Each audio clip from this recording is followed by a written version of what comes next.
Recipe ఏంటంటే తమ్నెల్లో చూసారు కదా. సో దీని ప్రాసెస్ నేను ఎలా చేశాననేది చూసేయండి. సో ఒక బౌల్ అయితే తీసుకొని ఆ బౌల్లో 3 టేబుల్ స్పూన్ ఆఫ్ ఆయిల్ అయితే నేను తీసుకున్నాను.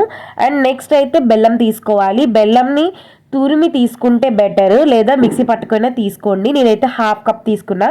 మీరు కేక్ చేసేటప్పుడు ఏదైనా ఒక కప్ తీసుకొని ఇంకా అన్ని ఆ మెజర్మెంట్స్తోనే చేస్తే కరెక్ట్గా వస్తుంది. హాఫ్ కప్ ఆఫ్ బెల్లం తీసుకొని యాడ్ చేసుకున్నాను. Next 1 table spoon of vanilla essence వేసుకున్నాను. ఇది వేయడం వల్ల మంచి ఫ్లేవర్ వస్తుంది కేక్కి. నేను ఏ టేబుల్ స్పూన్ అయితే వెనిలా ఎసెన్స్ తీసుకున్నానో దాంట్లో హాఫ్ బేకింగ్ పౌడర్ తీసుకున్నాను. అండ్ దీంట్లో కొంతమంది బేకింగ్ పౌడర్ వేసినా కూడా బేకింగ్ సోడా కూడా వేస్తారు. నా దగ్గర అవైలబుల్గా లేదు. ఒకవేళ మీ దగ్గర ఉంటే యాడ్ చేసుకోండి.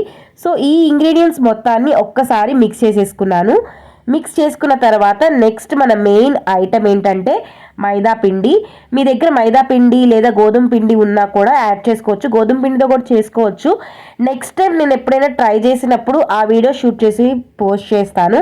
నేను ఇప్పుడైతే సేమ్ కప్తో ఆ కప్ మెజర్మెంట్తోనే మైదా పిండి వేసుకొని ఇలా జల్లించుకున్నాను. ఇలా జల్లించుకోవడం వల్ల మనం మిక్స్ చేసుకున్నప్పుడు బబుల్స్ అనేవి ఫామ్ అవ్వకుండా ఉంటాయి. Next ingredient cocoa powder. Cocoa powder నేను 4 టేబుల్ స్పూన్ ఆఫ్ కోకో పౌడర్ని యాడ్ చేసుకొని దాన్ని కూడా సేమ్ జల్లించేసుకున్నాను. మన మెయిన్ ఇంగ్రీడియంట్ మిల్క్. మిల్క్ ఎంత యాడ్ చేయాలి అంటే మన కేక్ బ్యాటర్ వచ్చేంత వరకు కొంచెం కొంచెంగా మనం యాడ్ చేసుకుంటూ మిల్క్ని మన కేక్ బ్యాటర్ మిక్స్ చేసుకుంటూ ఉండాలి.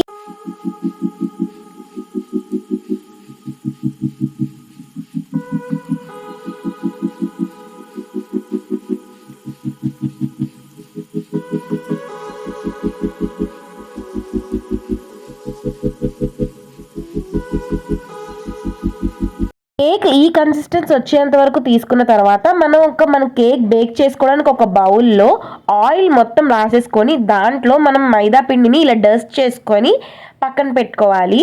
అండ్ మనం మిక్స్ చేసుకున్న కేక్ బ్యాటర్ని మొత్తాన్ని ఈ బౌల్లోకి అయితే ట్రాన్స్ఫర్ చేసుకోవాలి. మీరు ఒకవేళ దీంట్లో టూటీ ఫ్రూటీ కానీ లేకపోతే డ్రై ఫ్రూట్స్ కానీ యాడ్ చేసుకోవాలంటే ఈ టైంలోనే యాడ్ చేసేసుకొని మిక్స్ చేసేసుకొని కేక్ బ్యాటర్లోకి ట్రాన్స్ఫర్ చేసుకోండి. నెక్స్ట్ దీని తర్వాత కేక్ బ్యాటర్ని ఇలా ట్యాప్ చేయాలి. మధ్యలో ఏమైనా బబుల్స్ ఉంటే పోతుంది ఇలా ట్యాప్ చేయడం వల్ల. ట్యాప్ చేసిన తర్వాత నేనైతే పైన డెకరేషన్ కోసం నా దగ్గర ఉన్న టూటీ ఫ్రూటీస్ని అయితే యాడ్ చేసుకుంటున్నాను. మీరు ఒకవేళ మధ్యలో యాడ్ చేసుకోవాలి అంటే మీకు కేక్ తినేటప్పుడు టూటీ ఫ్రూటీ తగలాలి అనుకుంటే మీరు మిక్స్ చేసేటప్పుడే ఒకసారి టూటీ ఫ్రూటీ కూడా యాడ్ చేసేసుకొని మిక్స్ చేసేసుకోండి. నేనైతే లాట్స్ ఆఫ్ టూటీ ఫ్రూటీని అయితే పైన డెకరేషన్ కోసం యాడ్ చేసుకున్నాను. కేక్ బ్యాటర్ అయితే రెడీ అయిపోయింది. దీని బేకింగ్ కోసం నేను కుక్కర్ తీసుకున్నాను. కుక్కర్లో ఒక స్టాండ్ పెట్టి మీడియం ఫ్లేమ్లో 10 to 15 మినిట్స్ అయితే ఫస్ట్ దాన్ని హీట్ అవ్వనివ్వాలి. ఆఫ్టర్ 15 మినిట్స్ తర్వాత మనం రెడీ చేసుకున్న కేక్ బ్యాటర్ని కుక్కర్లో పెట్టుకోవాలి. అండ్ కుక్కర్లో ఏమీ పెట్టకూడదు, అంటే విజిల్ ఏం పెట్టకుండా మనం మూత పెట్టేసుకోవాలి. ఇలాగ 35 to 40 మినిట్స్ మీడియం ఫ్లేమ్లో అయితే కుక్ చేసేసుకోవాలి. కుక్ చేసుకున్న తర్వాత ఆఫ్టర్ 30 to 40 మినిట్స్ తర్వాత మనం కేక్ బేక్ అయిందో లేదో ఒక టూత్పిక్తో కానీ లేదా ఒక ఫోక్ స్పూన్తో కానీ గుచ్చి చూస్తే ఏ బ్యాటర్ దానికి అంటుకోకపోతే మంచిగా బేక్ అయినట్టు. బేక్ అయిన కేక్ని స్టవ్ ఆఫ్ చేసిన తర్వాత అది కూల్ అయిన తర్వాత మనం బయటికి తీసేసుకోవచ్చు. ఇంకా కట్ చేసుకొని తినడమే. కేక్ అయితే రెడీ అయిపోయింది. చాలా సాఫ్ట్గా వచ్చింది అండ్ టేస్ట్ కూడా సూపర్గా ఉంది. అండ్ మీరు కూడా ట్రై చేసి ఎలా వచ్చిందో కమెంట్ చేయడం మాత్రం మర్చిపోకండి. ఇంకా నా ఛానల్ని సబ్స్క్రైబ్ చేసుకోండి. బాయ్.